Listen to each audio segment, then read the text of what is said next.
Good evening. How you all doing?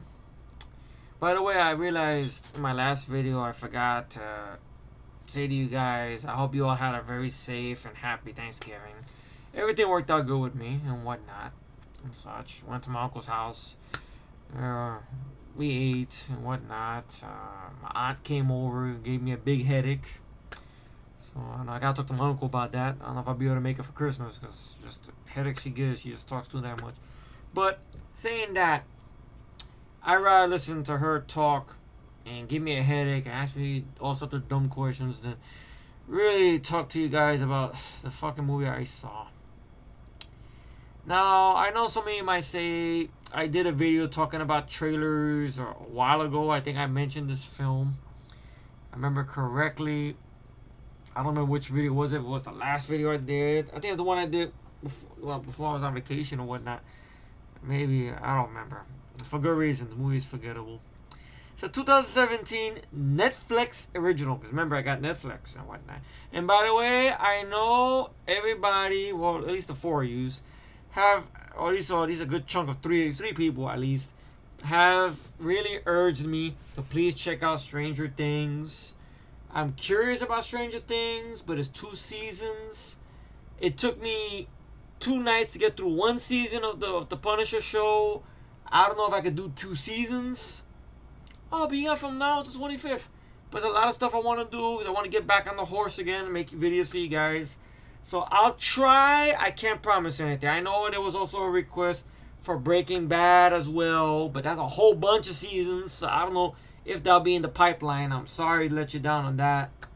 I heard good things about Breaking Bad. I understand. I know I got recommendations for the Defenders, but to watch the Defenders, I would have to get through Iron Fist, Luke Cage, Jessica Jones, which I've seen clips of Jessica Jones. Like Daredevil, didn't interest me.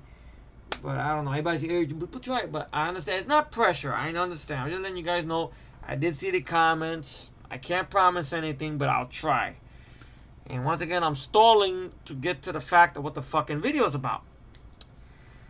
I heard about this film through a nice guy on here, MKN Forever. So guy has been one of my buddies for a long time, along with Matt and Mike and Aaron and Jason verse 13 of 83, and of course, the most recently, Chris is cool and whatnot and such. And he was telling me about this film, and then he warned me the film, it's a love it or hate it film. He didn't mind the film for one person and whatnot. I'm sorry the camera's shaking because I'm vibrating the table, I guess, when I'm making the computer vibrate. Great. That's what I'm leaning like this on the table, and for some reason everything's shaking. It goes with the mood. But he was telling me about the lead girl in the film, which you say our villain in the film, was the reason why, it was worth one watch. But even he admit it's not immaculate. And for me not to go in there expecting a lot, it's one of those films in the genre that I think Matt coined the phrase, and I've taken the phrase from him, and I even made a playlist from that title he said a long time ago. 80s with a new coat of paint is one of those films, but it's a poor one though, because the directing is very glitched. It looks like there's scenes missing in the film. It seems like everything is by the numbers. Because basically the name of the film is You Get Me.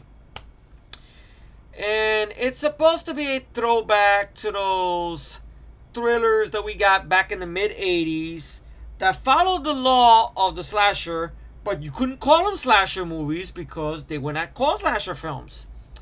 What movies am I talking about? I'm talking about 1987's Fatal Attraction. I'm talking about Fatal Attraction, Unlawful Entry. That's another one, which is my favorite of that genre, to be honest. That's one with Kurt Russell, Madeline Stowe, and Ray Liotta. Ray Liotta's your villain in that one. His best villain performance, in my opinion. Single White Female, of course. Bridget Fonda, Jennifer Jason Leigh. That's another good one. The Hand That Rocks the Cradle comes to mind as well. And such. I don't know. There's been a lot of genres like this, where it's always one person is involved with one person, or to become obsessive, and stalking ensues and whatnot. We've seen this done in many films. Of course, they carried this over throughout the 90s with the Mark Wahlberg film Fear, which I remember not minding the film. The problem I have with that film is just the last shot, the ending. I wanted William Peterson playing the father of Reese Witherspoon, Mark Wahlberg stalking Reese Witherspoon, Reezy Weezy, like Kevin Smith calls her. And, you know, William Peterson gets his ass kicked a lot by Mark Wahlberg, and William Peterson kills Mark Wahlberg by the skin of his ass. Well, not literally, but, you know, he just grabs him. Mark Wahlberg keeps punching him in the stomach. He grabs him, Wahlberg keeps punching him in the stomach, and just gives him a bullshit, like a what the fuck kind of throw, like, ugh, and then throws him out the window, and there's no shock, there's no slow motion of him going, oh, but that's cheesy. I don't give a fuck. I want to see my villain suffer and demise. Not a,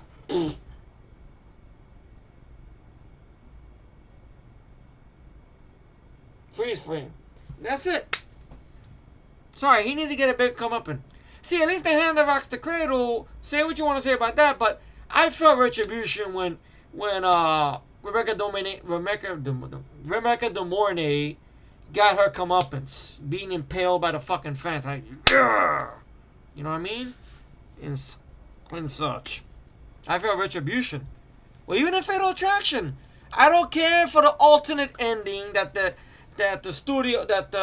Adrian Lyne and Michael Douglas and Glenn Close wanted, because it kind of took you out of the momentum of the film. I actually like the idea that she went crazy and tried to kill Michael Douglas and the wife, Ann Archer.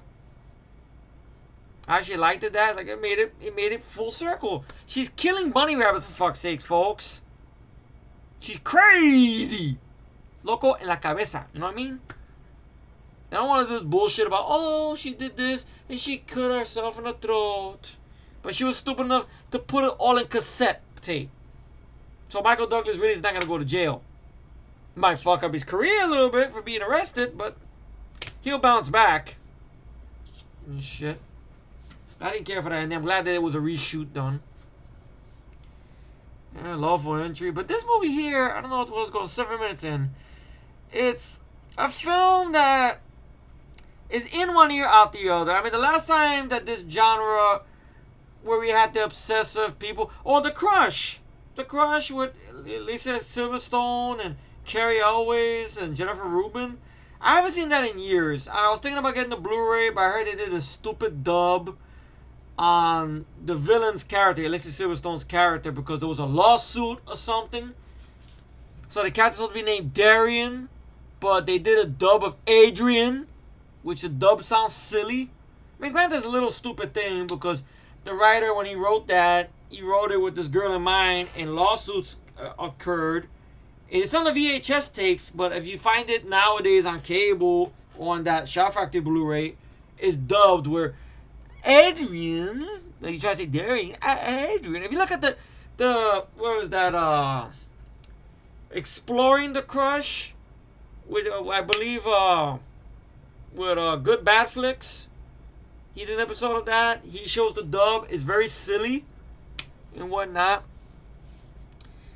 And I'd rather talk about that in the movie, but it's the same thing. I mean, then there was the film, of course, Swim Fan, which I've never seen. Swim Fan kind of ended that genre in the early millennium. And I guess, I don't know, someone figured, well, you know, let's do something to try. I throw back to those, and no one liked the film. It got a 4.6 on IMDb. It's got a shitload of fucking hate reviews. I mean, the only champion of the film I could say is your villain, because she's the one that the acting is a little better from, to be honest. And that's Bella Thorne, which I didn't mind her. But our lead guy, his girlfriend, I didn't mind the lead girl, the girlfriend's friend, the Asian girl. She looked like she's trying to act. His friend, come in, wooden acting. The little girl plays his baby sister. I didn't mind her. She's in the film for maybe 2 scenes. I thought she did good. I mean, 3 scenes, I could say. She did okay. He has a mom we never see. Unless she's in there and they cut her out in the last fucking minute. I don't know. But it's by the numbers. He's in love with this girl during the summer. He's narrating the story a little bit in the beginning, so you know he lived. Which was a stupid mistake, having narration. Very stupid. And he met this girl at the beach. He's smitten with her. Summer loving happens so fast. Summer loving. Yeah, we're at this set. I mean, it made me want to sing the Grease music with John Travolta and Olivia Newton-John. I'm going to talk about that in this movie. I hope you guys are enjoying this, by the way. You know, I'm not hamming this up too much. Get some agua over here. It's 9:45. I can't drink any not alcohol, but any sodas now. Then I'll be up all night and I gotta sleep early because I got up early this morning.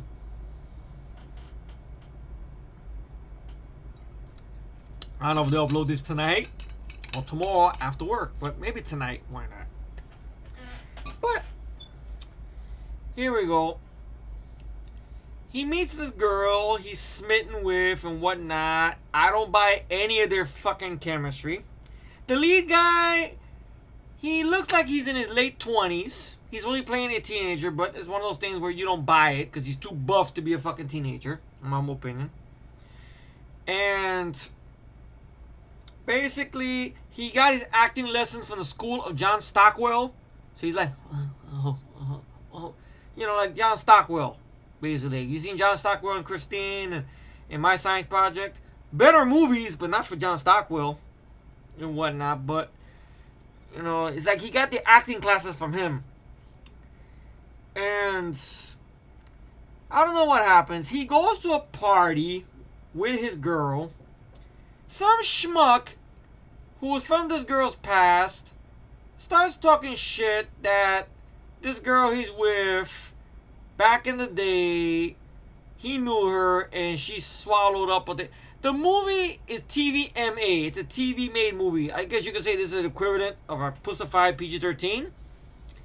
So if you're going to do something with this type of content, here's a little secret. Come here.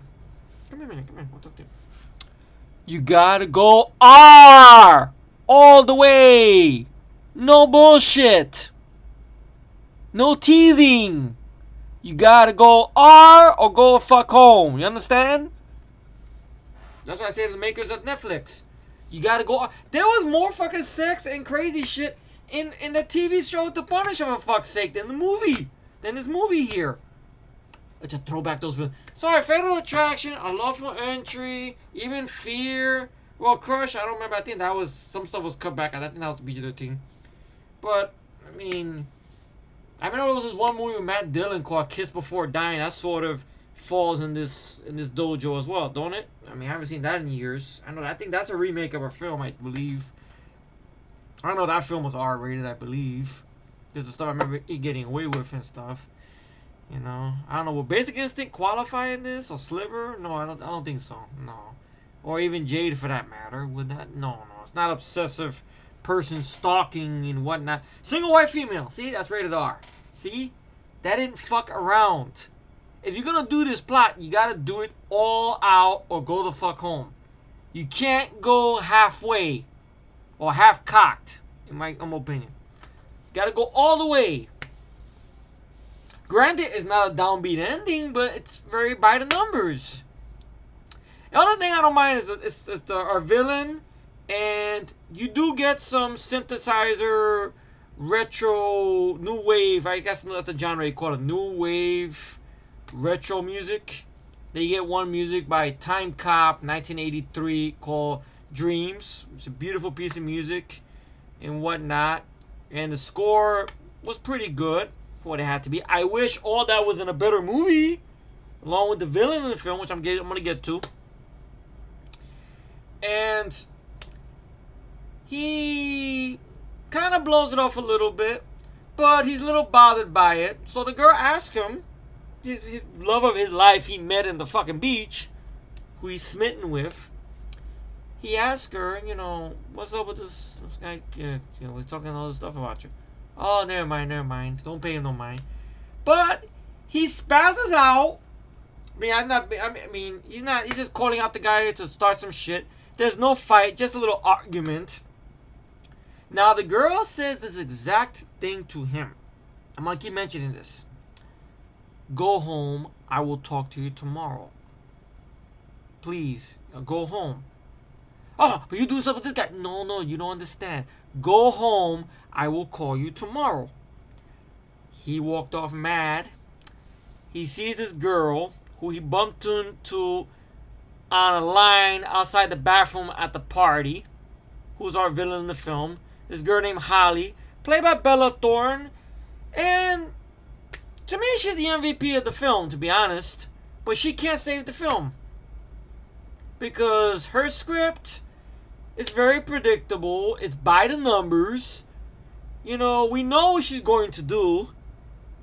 You know, you would have done this maybe years ago where it was still fresh and new and, you know, she's unpredictable.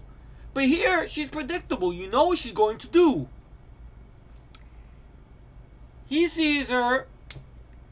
And sad to say, I mean, I would admit, her and that guy, our lead guy, the doofus, the dumbass or whatnot, he makes Topher Grace look like a genius. Eric Foreman look like a genius next to this fucking guy. He goes to her, oh, what's wrong? And he says, my girlfriend dumped me. She did not say that. All she said, I rewinded it back to make sure, go home, I will call you tomorrow. We need to talk, we'll call tomorrow.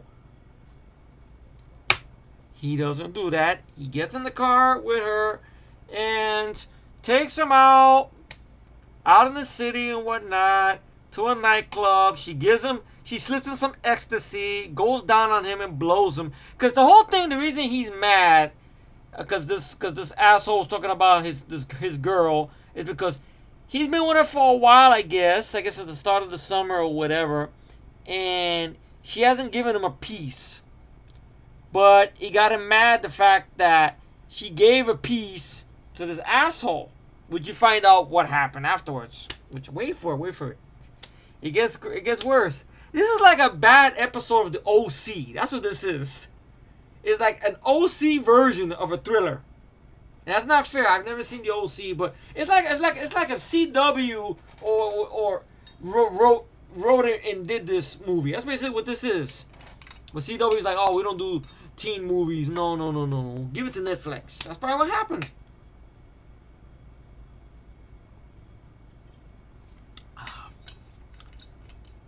So our lead villain, Holly, Bella Thorne, beautiful in the eyes, goes down on him on a bathroom in the bathroom. I mean, on a bathroom. It made no difference. She's going down and whatnot, and you get weird edits, and he awakens shirtless in a big giant house,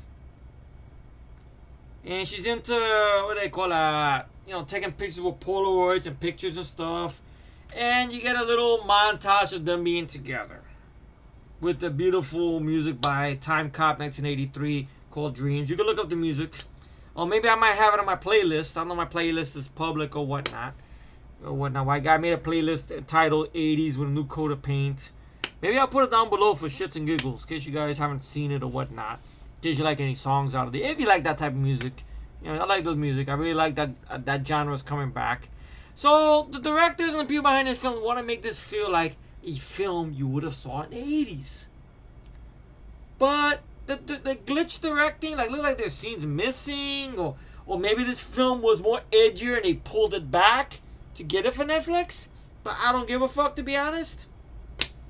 Like everybody on IMDb is saying the same thing. The movie looked like it's afraid to go to an R. Those films, back in the day, were R-rated. They took the risk, they took the chance to fuck with you and make you feel uncomfortable. Give you a Woody, but make you feel uncomfortable afterwards. This movie here, it's a tease. It's making you feel like it's going like this, but then it's going like that. That's it's like this, and then like that. Hope you guys are enjoying this. I really do. I haven't done a rant in a long time. God, but I'm going to do some yelling, I know. Sometime next month, I yell at the worst films of the year. This movie will be on the list. I don't know what number. I mean, Atomic Blonde and Alien Covenant got me more mad. Who knows? Now with the Netflix, maybe I'll look up some other new films that's on there. Who knows? Ones I didn't want to pay money to see. Maybe I can see for free and whatnot. So they got the montage there. They spend the weekend together. Our villain falls in love with him. And for the most part, he seems very happy with her and such. I'm thinking, okay, you're happy with her. She gave you a piece. Why leave? That's why I kept asking myself why I see this next move he makes. He's really God, it always bothers me how dumb guys, fucked up, make big fuck ups like this, especially with a woman like Bella Thorne. Like, I'm almost rooting for her. Like, I can't blame her for the shit she's gonna do to you. I can't blame her.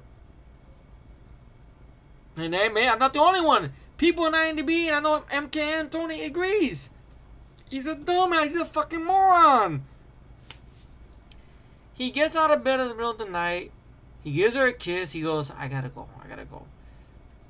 This is the nice time we have. I gotta go. She's okay. So then he goes home.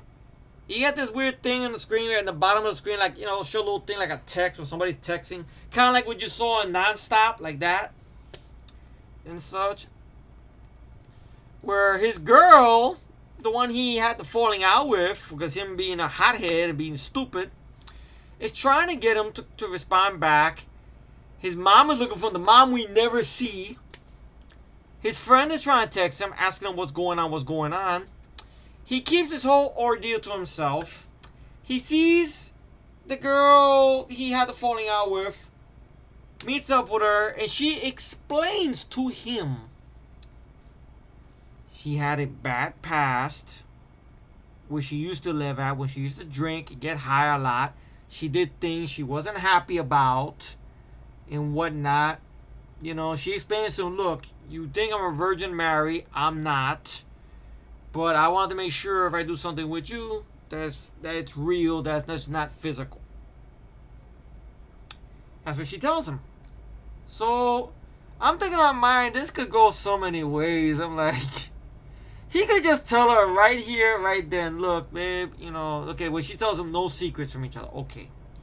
Baby, I met this crazy hot girl. I went to a nightclub with her. We started grinding on each other. My dick got hard. She went downtown and blew the hell out of me, and I blew all over her eyeballs and nose and earrings and everything, because I was holding it for so long, because I hear stuff what you did to this guy and everything like that. And then I went to a place over there and we fucked like rabbits, had a weird 80s montage with some good music in the background, and that's it.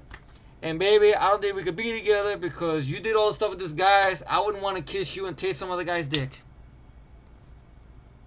That's how you would have handled it, right, Effie? Well, I'm older, so maybe that's why.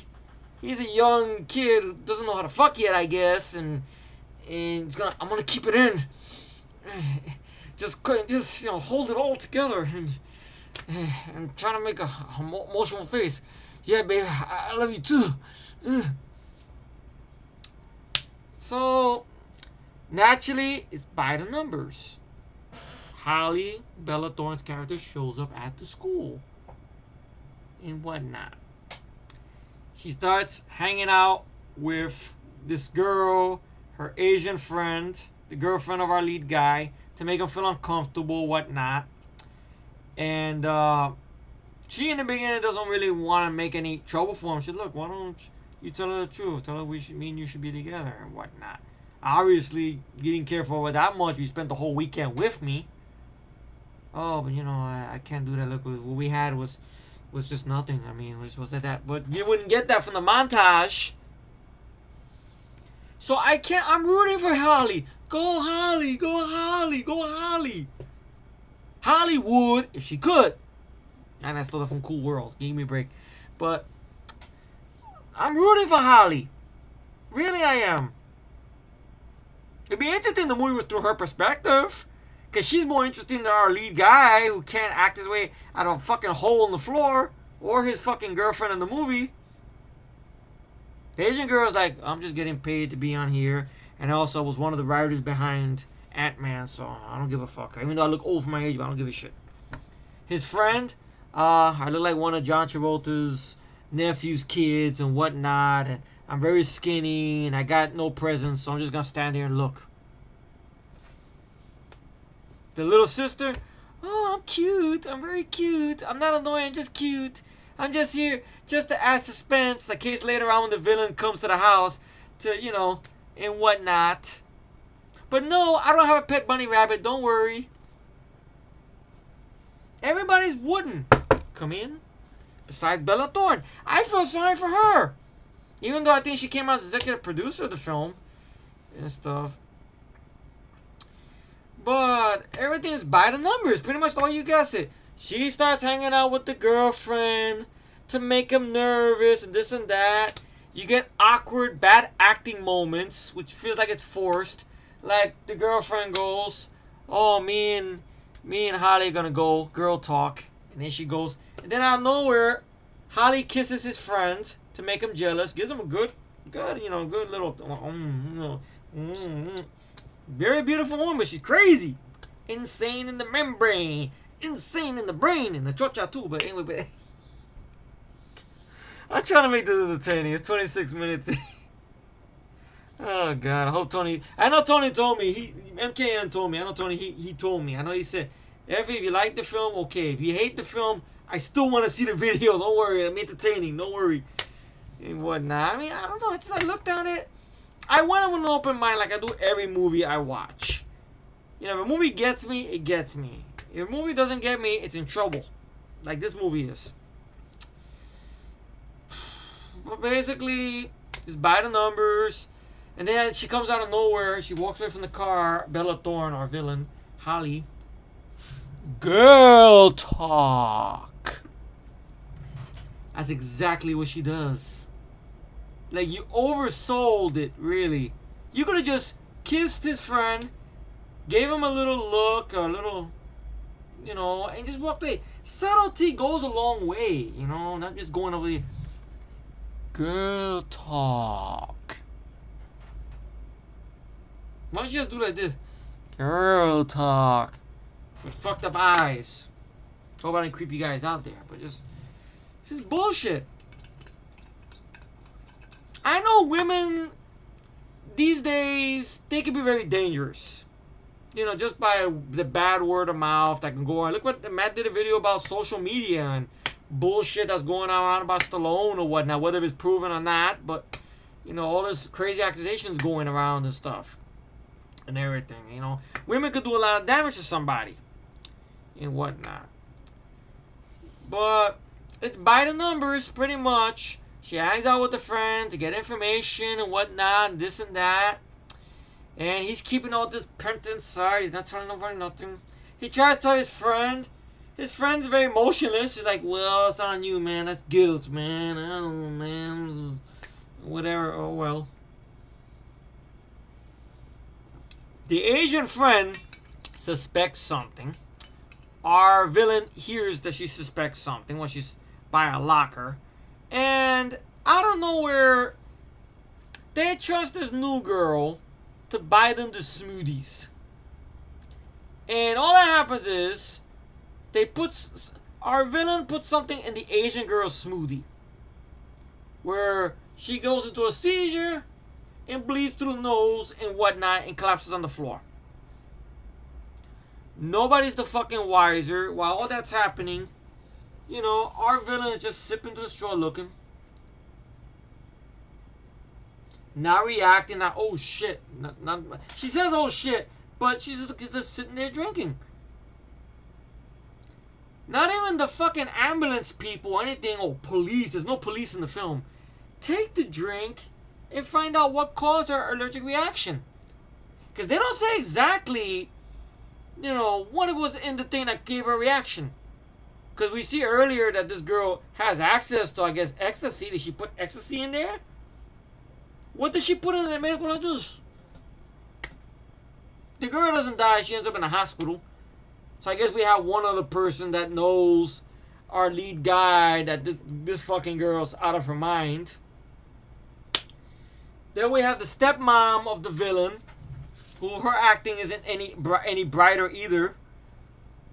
And we find out that this girl, Holly, Bella Thorne's character, she's been going in and out of mental institutions. Her father died. She's been feeling very, very lonely.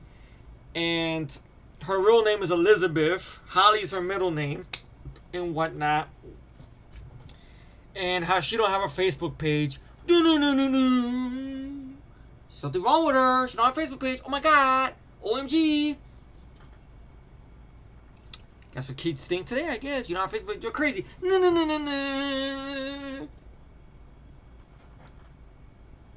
It's like those old movies when you have the music with something happen, like old Star Trek or something like. I'm not trying to do Whoopi Goldberg from Telephone, don't worry, and whatnot.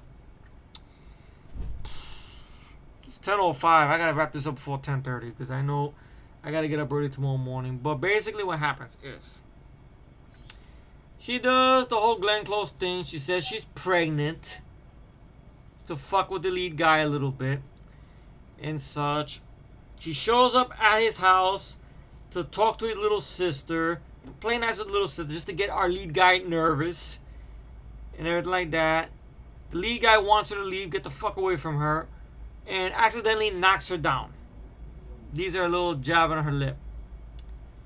You get the idea she probably did something more to her hands to bruise up her hands a little bit. She goes to her new BFF and tells his girlfriend basically the whole rundown.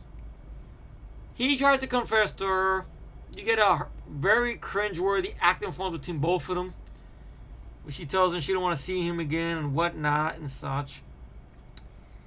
And then villain tries to text him. He ignores the text. She sees him again in biology class, only to have him removed from the class by principal, stating that this girl claimed that he assaulted her. Now, bear in mind, he could tell the principal what really happened. Look, I met this girl, and there's stuff on this girl online. I'm surprised the fucking principal doesn't put 2 and 2 together and get 4. But if you did that, there'd be no movie, I guess. I know. It's the teenage world. They gotta handle things because it's the teenage world. Or should I say, an OC world. The movie looks like it's a TV movie from the OC or CW. If it's trying to go for an 80s vibe with these colors, like the pink colors you see in the pool when they're together in the montage, or the pink fonts you see in the end credits or whatnot. It's got some good music in there. Good music. Good songs. Some, at least two or three songs, I believe. A good piece of the score. But it needs to be in a better movie, in my humble opinion. It really does. Bella Thorne needs a better film, in my humble opinion. Because she's doing okay. It's just the role she's playing, it's by the fucking numbers. You know what she's going to do next. And that's a bad thing in a thriller. That's very bad. And you can see stuff coming miles away. Yes, she told the girlfriend. Yes, she's pulling the pregnancy thing. Check mark. Yes.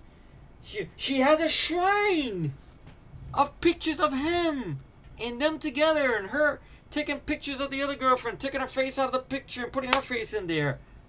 Kind of like what Alicia Silverstone did in The Crush with Carrie Elways. It's by the fucking numbers. Those movies I mentioned are better than this movie.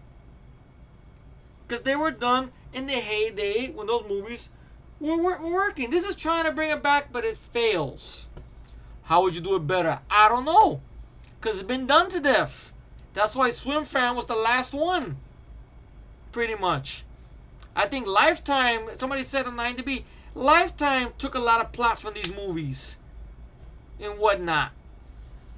The Lifetime original movies and whatnot. They took plots from movies like this.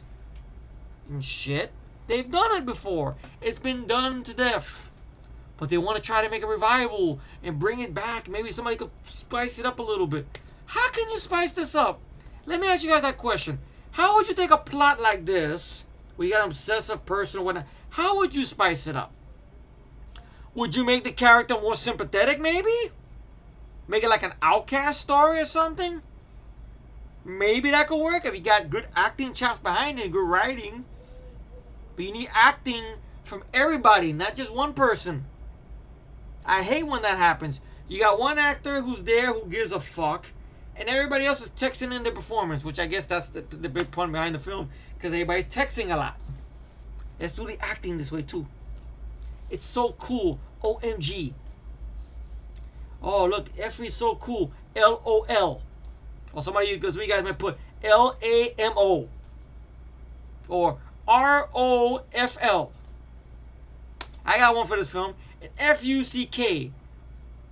Basically, this movie. You got a scene there when she's talking to her stepmom, who's clueless, and her stepmom gives all these throwaway things away, which we really don't need the lead guy to find out anything, because we know her stepmom's throwing all these away. Did you go to your therapy class? Did you take your medication? I don't like to take medication. I'm unable to feel. I feel numb. But still, feeling's probably a good idea. Goes up to her stepmom, like this, real close. Her stepmom steps back a little bit. I'm thinking, is she gonna try to sex up a stepmom? Without proving how crazy she's gone, but no. She goes to her stepmom and grabs a kitchen knife. You forgot to give me the knife for me to cut my pancakes. Can I get some syrup? It's about to be a tense moment, but it's just the directing isn't, and the script isn't doing Bella Thorne favors. I'm sorry. It really isn't doing Bella Thorne favors. I mean, say what you want to say about the guest, but at least I was entertained by the guest. Granted, I mean, I still call. The problem I have with that film was the last act, because I'm thinking, do we have to make him a villain, really? Or maybe they'll fix that in a sequel. I don't know. With Adam Wingard and Simon Barrett, I don't know, those two guys. They got lucky with the guests, but other stuff they've written and whatnot, I have no idea. Oh, man. I'm out of water. Shit. Fuck. Make a long story short, she goes, kidnaps our lead guy's girlfriend, uses her for bait, smacks her around a little bit. I guess he takes her to her house, our villain's house. The stepmom comes in. She ungags the girl.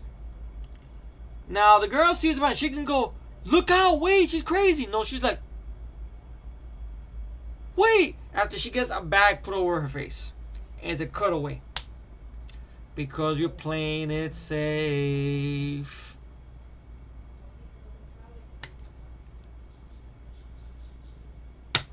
They gotta play it safe. We can't make it violent no more. It's gotta be played safe. Because that's the way it is. Or should I do it like this, make it flip higher? That's the way it is. Bullshit. Right, dick. In this movie's mouth. Our lead guy goes on the, I'm macho man. I'm gonna smack you in your face. I'm macho man. How about call the cops? But she's a girl. And you know, will they believe him? Tell her to the cops. I always like doing that, 'cause that's when that movie Fletch. I just love that. Like I yelled about Neon Demon. Is it as bad as Neon Demon? No, there's no corpse fucking in here. And whatnot. Or stupid bullshit with somebody eating eyeballs, coughing out eyeballs, and all the other bullshit. It's not as bad as that. I can say that. But it's not good either. I bet you that movie probably gets a higher mark than this movie. And that's just as worse as this film. He shows up there. He's looking for his girl. Where could she be? Where could she be? Finds her hanging on a noose. Because I see her, she's getting a noose ready. So I'm thinking, is she going to kill this girl? And whatnot? Could that be too dark? No. She has her rope around, a noose around her back, hanging with her blood dripping from her head. So I'm thinking, okay, did she shoot her and just leave her up there? Because I'll be like, wow, this bitch ain't fucking around. She's hardcore. But nope. Just knocked her in the head. She comes to. The villain disappears. He picks up a poker. He takes her. Finds the mom doing a horrible job of playing dead like this. I think she's dead. I'm like, no shit, Sherlock. Get the girl and get the fuck out of there. Then the girl comes. Granted, she's menacing, wearing her real short panties with her ass hanging out a little bit. You know, with a fucking 45. Pulls the gun on them. He does say he's sorry for what he did and whatnot. Me and you, we can't change what happened, but I love this woman and such. You know what I would thought would have been a better ending? The ballsy. You say, you know what? You want me this bad? I want her. I don't want you. Shoot me. That'll really test out this person, how crazy this bitch is. Cause she never says, if I can't have you, nobody will. So that'd be an interesting concept. Okay, come on. You want me? You're gonna have to kill me, cause I'm not gonna be with you. Unless she's a necrophilia, then the movie's going into a bad direction. Then like this whiny rough director, it probably would have been that. So ultimately, there's a struggle. I believe she shoots him in the. You hear a shot, pa, and then it flashbacks to all the shit, and his narration comes back. He laid on the floor with a bullet wound in his arm. She tries to shoot the friend who comes up behind her. Our lead guy's girl takes the poker, stabs her. Not even a satisfying stab. She falls into the pink pool where all the lights are at. The 80s lights. Police show up. They rip off the ending to The Crush, where this ambulance guy, this EMT, tells her, look, you're gonna be okay, ma'am. Just stay stable there. Please don't leave. I'm not going nowhere, ma'am. Okay. So you know where this is going, right? And whatnot. You know what the fuck this is going. Sorry, my eyebrow looked weird there, so I don't know what the fuck is going on. Weird eyebrow. Ah! Anyway, just being bushy. So how do you get old? And it ends with them at a little kid's birthday party, at his little sister's birthday party. He's in arms in a sling. He's with his new love. The other Asian girl's out of the hospital, and everybody lives happily ever after. And the whole hand sing kumbaya. Not really. So the movie's very predictable.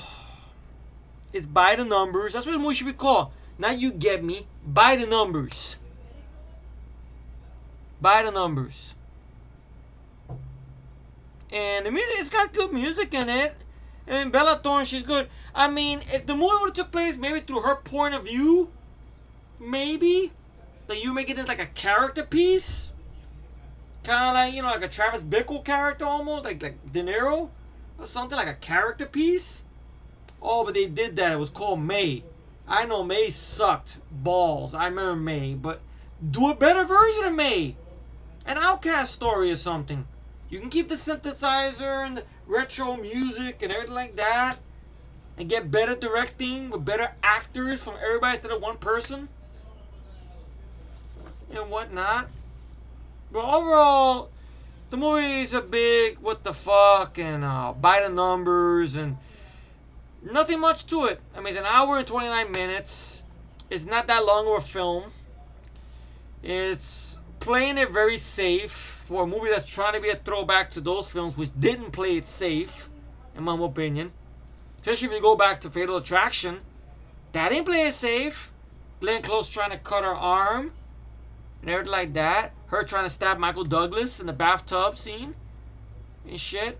Her killing the daughter's bunny rabbit. That didn't play it safe. I don't mind Fatal Attraction. I wouldn't mind picking it up on DVD or Blu-ray sometime if it has some good features. I hope that the new version, I hope the Blu-ray doesn't have the new bullshit ending, because then I'll throw the movie away. Fuck that shit. Oh, but that's the ending everybody wanted, but the studio said no. I agree with the studio. I can't believe I'm saying I agree with Pair of Pricks. Unlawful Entry. That's a very underrated one. That's my favorite of that genre. Kurt fucking Russell playing a normal guy, going up against a psychopath cop who's after his wife, and he's doing the best that he can. Cause he's Kurt fucking Russell. He kicks Ray Liotta's ass all over the place in the apartment. Cause he's Kurt fucking Russell. I should make a song like that and stuff. But the movie on its own, I can just say, avoid the film, really. I mean, if you want to see it out of curiosity, who knows? I mean, I will say this: the only thing in the film I think that's worth a shit is our villain, to be honest. Because you could say her actions are caused because our lead guy is a fucking idiot. In my humble opinion, he's a fucking idiot. Oh, because the girl told him to go home. We will talk tomorrow. She never dumped him. If you want to make this thing work, you could have just said he caught his girl fucking around with that guy. Then you could say, all right.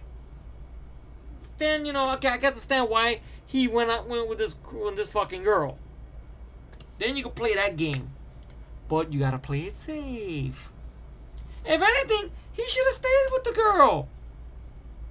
Obviously, he didn't want to wait for this girl to give him a piece. The other girl gave him a piece. They were happy. There was no reason to fucking leave and go back to the other girl. And plus, the girl had this past. Who knows? If he would have done something with this other girl that he was with for a while, he would have caught something. And whatnot. This other girl, granted, she becomes deranged, but, you know, I don't know what to go on this no more. But rating for the film, I will say right here, right now, I'll be a little generous. I'll give it a 2 out of 10. And that's only for the lead girl. I mean, for our villain, to be honest. The star of the film, Bella Thorne. I'll give her that. I'll give her that. Give her a better film. With better writing. And a better director. And not a predictable story. I know a nice guy, he has movie ideas so you can put her in. Go for it. When you blow up one day, take her with you. And put her in better work, please. And whatnot. Hopefully she's not a pain in the ass off camera. Give you a hard time. No, I want the pain in the ass predictable scripts. And whatnot. Then you really have your hands full as a writer-director, huh, Tony?